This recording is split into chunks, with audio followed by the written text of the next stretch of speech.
TVN 경남 매거진 앞선 프로그램에서 해수욕장 개장했다는 소식 전해드렸는데요. 지난 7월 1일부터 거제시에서도 해수욕장 16곳이 문을 열면서 동시에 해수욕장 안전관리 요원들의 활동도 시작이 됐습니다. 오늘 사랑과 경남에서는 지난해에 이어 올 여름 거제 해수욕장에서 활동하는 안전관리 요원들의 교육과 피서객들의 안전관리와 인명구조를 하고 있는 분을 모셨습니다. 지금 자리하셨는데요. 인사 나눠보겠습니다. 안녕하세요. 반갑습니다. 수상인명구조교육협회 김영하 이사입니다. 김영하 이사님 반갑습니다. 지난 1일부터 거제 해수욕장 16곳이 운영에 들어갔는데 이곳에서 활동하는 안전관리 요원들 얼마나 되나요? 네, 모두 101명이며 해수욕장별로 배치되는 인원은 해수욕장의 크기나 위험도에 따라서 배치 인원의 수를 정했는데요. 거제에서 가장 크고 몽돌 해수욕장으로 널리 알려져 사람들이 가장 많이 찾는 학동 해수욕장은 16명을 배치하였고 네. 구조라, 농소는 각 12명씩, 와연 10명, 그리고 나머지 12개 해수욕장은 5명에서 4명으로 배치하였습니다. 네. 이렇게 배치된 안전관리 요원들은 언제까지 활동을 하나요? 오는 8월 20일까지 총 51일간 활동하게 되고요. 네.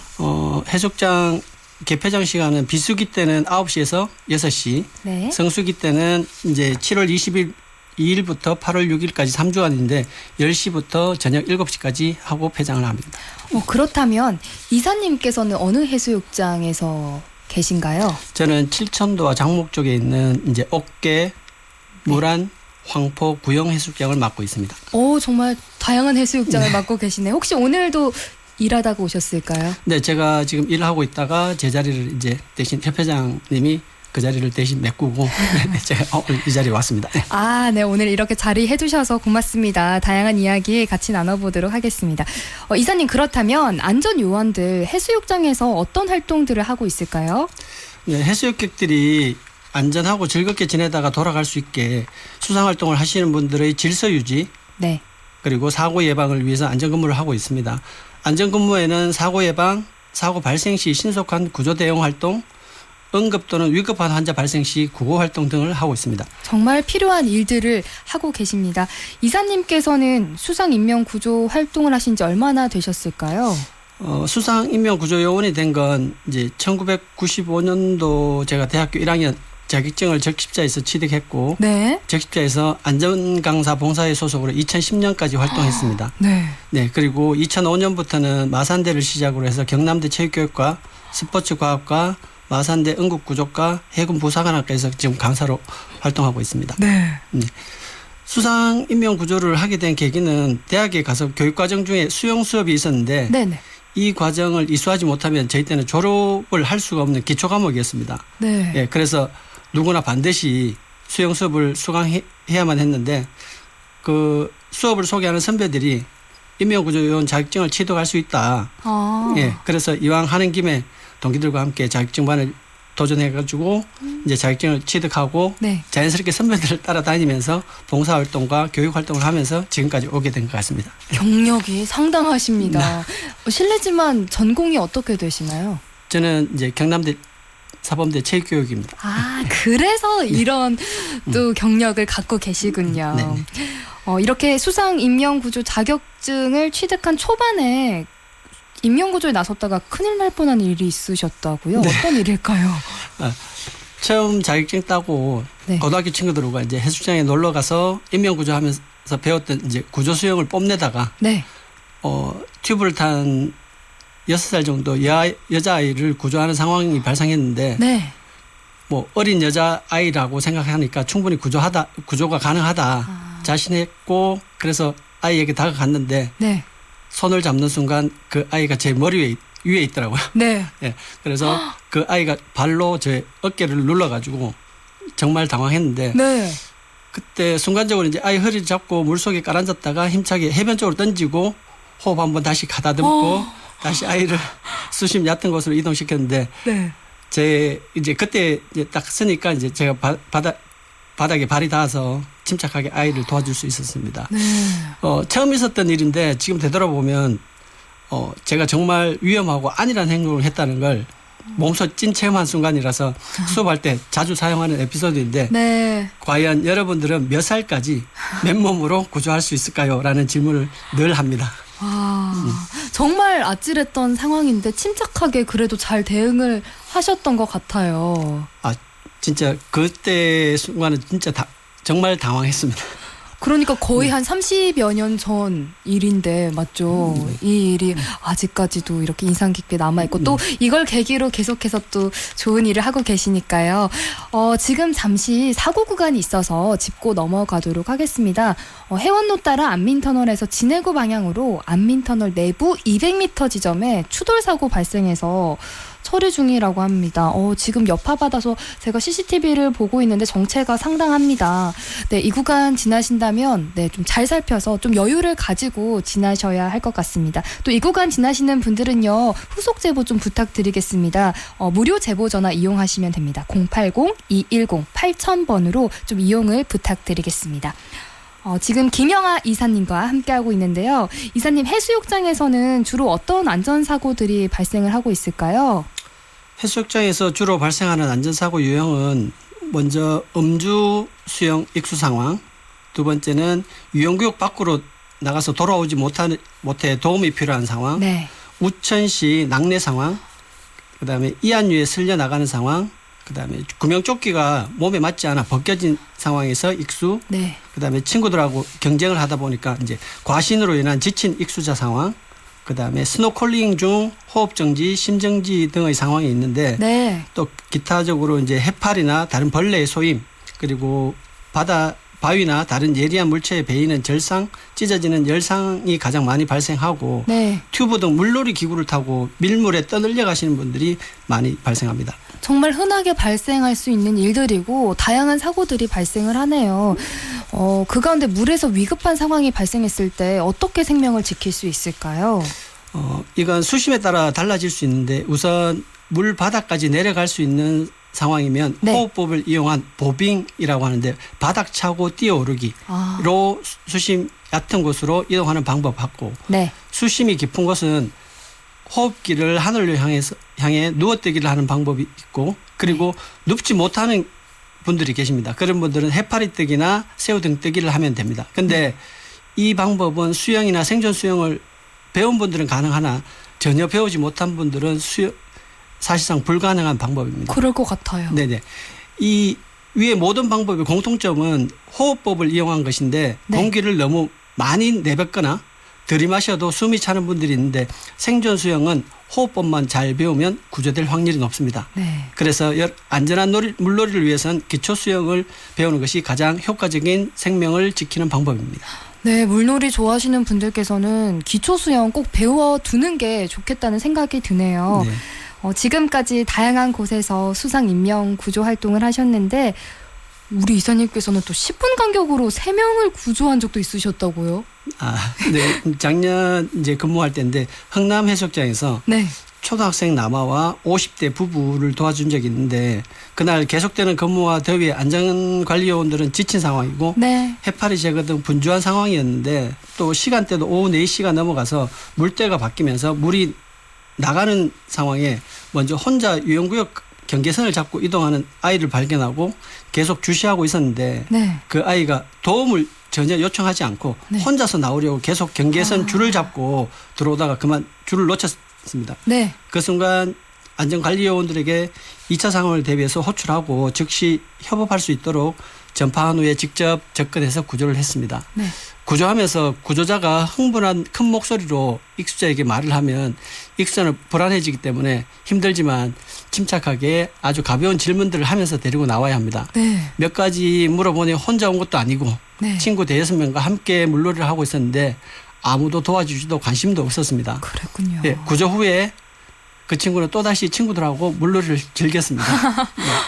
그리고 한 7, 8분 지난 시간에 튜브 2대가 유형구 경계선 근처에서 나오지 못하고 있어서 더 멀리 가면 안 된다고 안전관리요원들이 확성기로 위험하니 안쪽으로 이동하세요라고 이제 3-4차례 주의를 주었는데도 그대로 있어서 네. 발차기는 하는데 앞으로 나오지 못하는 상황이라서 제가 직접 근접해서 도움을 드릴까요라고 동의를 구하니까 도와달라고 해서 제가 구조수영 트르젠이라고 하는데요. 네네. 접근해서 두 분이 타고 있는 튜브를 동시에 끌고 나온 경험이 있습니다. 네. 지금도 생생한데 그때 제 허벅지가 간만에 이제 펌핑이 돼서 기분이 좋았습니다. 긍정적이세요. 와, 직업 의식이 아주 투철하십니다. 정말 해수욕장에서 튜브 타고 계실 때 다시 한 번 더 조심을 해야겠다는 생각이 듭니다. 이런 사고 예방을 하기 위해서 해수욕장 찾는 분들이 좀 어떤 점들을 주의하면 좋을까요? 네, 이런 사고들은 대부분 오랜만에 만난 친한 친구들 또는 네. 가족끼리 만나서 재밌는 시간을 보내다 보니 이제 튜브 타고 어디로 가는지 인지 못하고 원치 않는 곳으로까지 이동하게 됩니다. 네. 안전한 물놀이를 위해서는 우선 개인 안전을 위해서 반드시 구명조끼를 입으시고 바다의 특성을 따라 물의 흐름을 잘 이해하고 안전요원들의 안내 협조를 해주시면 감사하겠습니다. 네. 네, 사고는 순간의 방심으로 발생하는데 위험한 상황에 처하면 큰 소리나 몸짓으로 구조를 요청해 주시면 좀 더 빠른 도움을 받을 수 있습니다. 네, 맞는 네. 말씀입니다. 아무리 강조해도 지나치지 않는 안전수칙들 우리 피서객들 반드시 꼭꼭 지켜주시기 바라고요.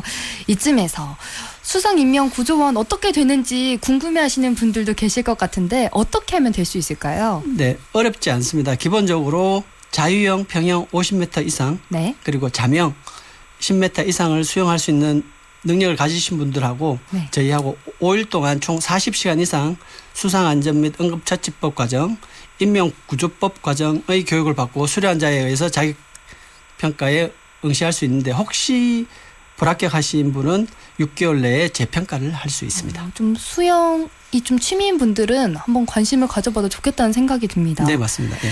네, 이사님께서는 앞서도 얘기를 해주셨지만 인명구조 활동과 동시에 대학 강단을 비롯해서 다양한 기관에서 수상인명구조원을 대상으로 교육도 하고 계신데 교육생들에게 어떤 점들을 좀 주로 강조를 하실까요? 네, 일반인들은 수상인명구조요원을 하면 위급 상황에 놓인 타인의 생명을 위험을 감수하며 구조하는 사람이라고 알고 있을 겁니다. 네네. 물론 타인의 생명을 구하는 분은 맞습니다.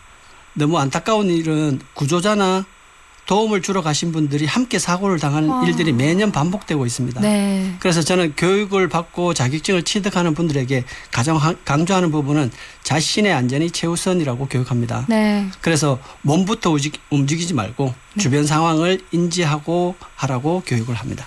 네, 맞는 말씀. 계속 고개를 끄덕이게 돼요. 또 최근에 울산에서도 맞죠. 안전요원이 숨지는 안타까운 사고가 발생했는데 이사님 말씀처럼 올 여름 해수욕장에서 활동하시는 모든 안전요원들이 자신의 안전도 꼭 챙기셨으면 좋겠습니다. 그런데 요즘 계속해서 또 해수욕장 안전관리 요원이 부족하다는 지적들도 많은데 이 문제가 제기되는 이유는 뭐라고 생각하세요? 네, 먼저 앞의 소식은 정말 안타까운 소식이었습니다. 네. 그래서 뉴스를 접하고 저희도 교육을 다시 실시를 했습니다. 네. 혼자 독립적인 수중 활동을 하지 말고 반드시 동료에게 알리고 입수를 하고 그 동료를 지속적으로 동료 업무를 함께 체크하면서 근무를 하라고 교육을 하였고요. 네. 일단 해수욕장 안전관리요원이 부족한 이유는 기본적으로 일반인들의 인식의 부족으로 자격증을 취득하는 분들이 좀 적습니다. 네. 과정이 힘들고 교육 분위기가 엄할 것이라고 이제 막연한 두려움이 큰 사유가 될 건데 네. 두 번째는 자격증이 있는 분들 중에서도 근무 환경이 열악하여 급여가 조금 적어도 근무 환경이 편한 곳을 찾고 있습니다. 네. 네. 그래서 저희가 해수욕장 안전관리 중에 힘들고 어려운 점은 모든 조직이 그렇지 인사관리입니다. 네. 모르는 사람들과 그들이 가지고 있는 개성과 열악한 근무 환경에서 서로 배려가 없으면 항상 큰 소리가 납니다. 네네. 네. 그러면 일이 힘들어서 그만두시는 분은 거의 없는데 서로 마음이 상해서 그만두는 분들이 종종 있습니다. 그러면 그분들의 마음을 돌리는 일이 저는 가장 어렵습니다. 그렇죠. 네. 사람의 마음을 얻는 게 쉬운 일이 아니더라고요. 네네. 네.